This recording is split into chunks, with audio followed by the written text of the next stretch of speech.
ڈرو راٹھی یہ ثابت کرنا چاہتے تھے کہ پاکستان ایک دہشت گرد ریاست ہے، لہٰذا اگر انڈیا پاکستان پر حملہ کرتا ہے تو وہ ایک دہشت گرد ریاست پر حملہ کر رہا ہے، اور انٹرنیشنل کمیونٹی اور یونائٹڈ نیشنز کو لہٰذا انڈیا کو سپورٹ کرنا چاہیے۔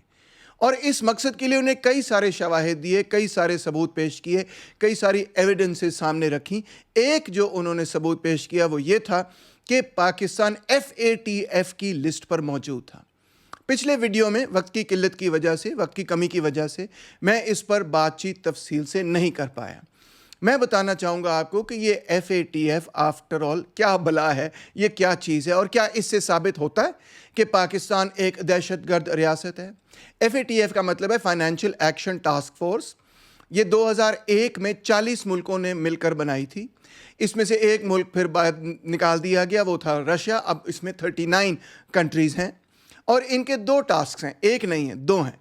پہلا ان کا ٹاسک یہ ہے کہ یہ اینٹی منی لانڈرنگ ہے، یعنی جہاں پہ بھی منی لانڈرنگ ہو رہی ہے یہ اس کو چیک کرتے ہیں۔ منی لانڈرنگ تو آپ سمجھ سکتے ہیں، آپ اس سے بخوب واقف ہیں ایز پاکستانیز، ہو سکتا ہے انڈینز بھی اس سے واقف ہوں۔ منی لانڈرنگ یہ ہوتی ہے کہ بنیادی طور پہ جب آپ نے کوئی پیسے کمائے ہوتے ہیں اس پہ آپ ٹیکس ادا نہیں کرتے، وہ بلیک منی سمجھا جاتا ہے۔ پھر آپ کسی طریقے سے یہ ثابت کرتے ہیں کہ یہ لیجیٹیمیٹ منی ہے، وائٹ منی، اس کو ہم منی لانڈرنگ کہتے ہیں۔ انلیگل طریقے سے جو منی آپ نے اپنے پاس رکھا ہوا ہے اس کو آپ شو کرتے ہیں کہ یہ لیگل منی ہے۔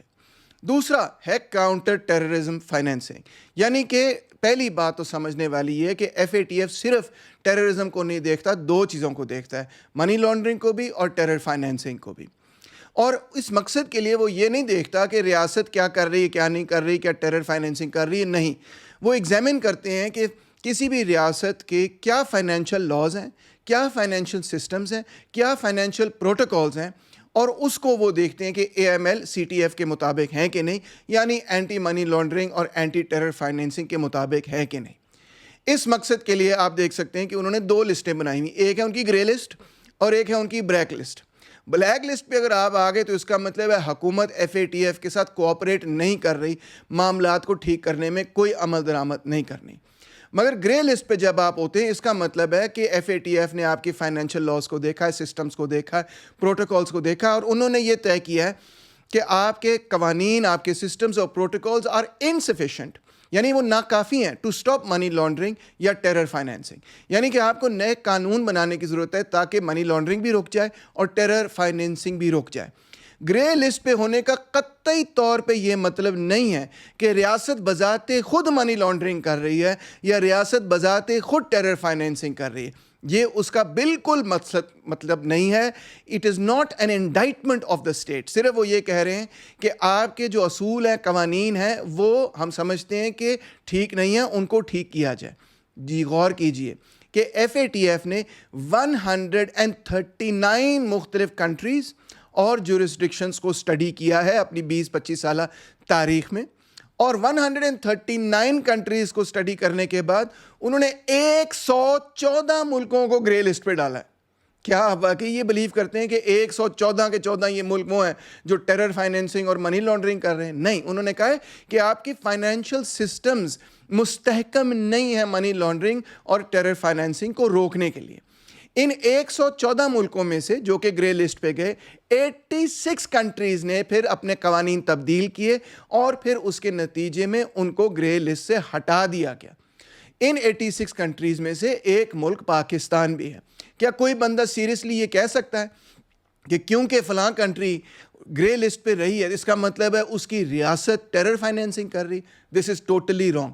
آج بھی جو ملک گرے لسٹ پہ موجود ہیں ان کی فہرست آپ کے سامنے، اس میں الجیریا بھی، انگولا بھی ہے، بلغاریہ بھی ہے، اس میں برکینو فاسو بھی ہے، کیمرون بھی ہے، کوٹ آئیوری بھی ہے، Croatia, Democratic Republic of Congo, Haiti, Kenya, Laos, Lebanon, Mali, Monaco, Mozambique, Namibia, Nepal ہمارا پڑوس ملک ابھی بھی گرے لسٹ پہ پڑا ہوا ہے، نائجیریا، ساؤتھ افریقہ جو ایک بہت بڑی اکانومی ہے، South Sudan, Syria, Tanzania, Venezuela, Vietnam, یمن۔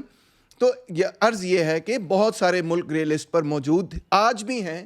اس کی وجہ یہ نہیں ہے کہ ان پہ یہ الزام ہے کہ یہ ریاست دہشت گرد ریاست ہے، اس کی وجہ یہ ہے کہ وہ یہ کہہ رہے ہیں کہ آپ کے فائنینشیل سسٹمز سیکیور نہیں ہیں، ان کو مزید آپ سیکیور کریں، نئے قوانین بنائیں۔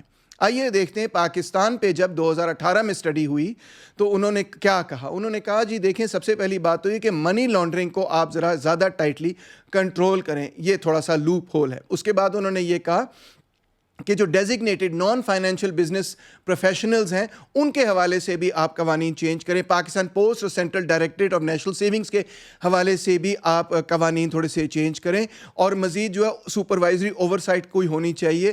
اس کے علاوہ انہوں نے یہ کہا کہ جو ٹرسٹس ہیں اور جو پاکستان کے اندر وقفs ہیں, این جی اوز ہیں, ٹرسٹ ہیں, وقفs ہیں, اس کے حوالے سے قوانین آپ کے ابھی لیکس ہیں, اس میں قوانین تبدیل کریں. اور پھر انہوں نے یہ کہا کہ میوچل لیگل اسسٹنس کے حوالے سے بھی آپ ایک بہتر فارمل فریم ورک بنائیں. یہ وہ چیزیں تھیں, اور اس حوالے سے پھر پاکستان نے کئی نئے قوانین انٹروڈیوس کرائے. میں آپ کو فہرست سنا دیتا ہوں. Amendment in the anti money laundering act 2010, amendment in the anti terrorism act, amendment in the foreign exchange regulations act, amendment in the UNSC 1948 act, amendments in the limited liabilities act, enactment of mutual legal assistant act, enactment of rules of CDNS supervisory body, enactment of AML CFT sanctions rules 2020, enactment of regulations of oversight body SRBs, enactment of regulations for accountants, انیکٹمنٹس of jewellers and real estates. شکر ہے, یعنی کہ آپ نے دیکھا کہ ہم نے بہت سارے نئے قوانین متعارف کروائے. اور پھر اسی سلسلے کی کڑی میں حافظ سعید جنہوں نے لشکر طیبہ بنائی تھی, ان کو 9 اپریل 2022 کو 31 سال جیل میں ڈال دیا گیا, سزا سنائی گئی. کس لیے؟ ٹیرر فائنینسنگ کے لیے. ان کے حوالے سے یہ میسج نہیں کیا کہ وہ پاکستان کے ہیرو ہیں, بلکہ الٹ میسج گیا, اور وہ یہ کہ ان کے خلاف ایک بہت ہی شدید کرمنل کنوکشن پاکستان کے اندر موجود ہے, جس کے تحت ان کو 31 سال جیل کی سزا سنائی گئی ہے. اس سارے سلسلے کے نتیجے میں ستمبر 2022 کو FATF نے ایک مکمل سٹڈی کی, پاکستان کی آن سائٹ آ کے اسٹڈی کی, یہاں آ کے اسٹڈی کی, اور جو ایکشن پلان انہوں نے پاکستان کے لیے دیا تھا, طے کیا تھا, جس کے تحت ان کا یہ کہنا تھا کہ منی لانڈرنگ کے حوالے سے بھی اور ٹیرر فائنینسنگ کے حوالے سے بھی آپ کے فائنینشیل سسٹمز روبسٹ ہو جائیں گے. انہوں نے کہا بالکل آپ نے یہ سب چیزیں کر دی ہیں.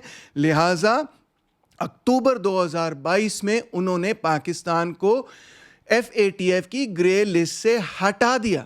آپ بات سمجھ گئے ہیں؟ تو بات بیسکلی یہ ہے میرے پیارے دوست دھروو, کہ یہ آپ کا ایک بہت شدید کانفرمیشن بائس ہے.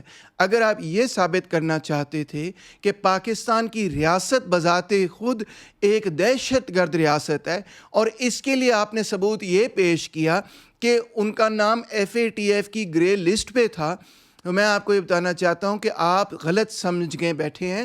FATF کی گرے لسٹ پہ ہونے کا یہ مطلب ہرگز نہیں ہے کہ ریاست پاکستان نے کوئی ٹیرر فائنینسنگ کی ہے. اس کا مطلب یہ ہے کہ ان کے فائنینشیل سسٹمز اتنے روبسٹ نہیں تھے کہ وہ دوسروں کی ٹیرر فائنینسنگ کو یا منی لانڈرنگ کو روک سکیں. اس کے حوالے سے ایک پورا ایکشن پلان بنا, اس پہ پاکستان نے امپلیمنٹ کیا, اور وہ گرے لسٹ سے باہر آ گیا. اس قسم کی بہت ساری مختلف ملک ہیں, بلکہ 86 ایسے مختلف ملک ہیں جو اسی طرح اپنے فائنینشیل سسٹمز کو روبسٹ کرنے کے نتیجے میں گرے لسٹ سے باہر آ گئے. اس بات سے کم قطعی طور پہ یہ ثابت نہیں ہوتا کہ پاکستان ایسا ملک ہے جس کی ریاست بذات خود ٹیرر فائنینسنگ کر رہی ہے. اگر یہ سچ ہوتا تو پھر وہ 86 ملک جو کہ گرے لسٹ پر تھے اور پاکستان کی طرح ہٹ گئے, وہ سارے بھی پھر کیا ٹیرر فائنینسنگ کر رہے تھے؟ Of course not. تو میں یہ کہوں گا کہ اس سے صاف ظاہر ہے کہ سنا ہے آپ کے پاس 40 لوگوں کی بڑی زبردست ریسرچ ٹیم ہے, مگر میرے دوست انہوں نے کوئی اچھی ریسرچ نہیں کی, بلکہ وہ کانفرمیشن بائس کا شکار رہے. اور میں یہ کہوں گا اپنے دوستوں کو کہ دھروو راٹھی کے ویڈیو کو تو پتہ نہیں 5-6 ملین ہٹس ملیں, او بھائی جان میرا بھی کوئی ویڈیو شیئر کر دینا, تاکہ کم سے کم یہ مس انڈرسٹینڈنگ لوگوں کے دماغ سے, چاہے وہ انڈین ہو یا پاکستانی ہو, دور ہو سکے. Thank you very much.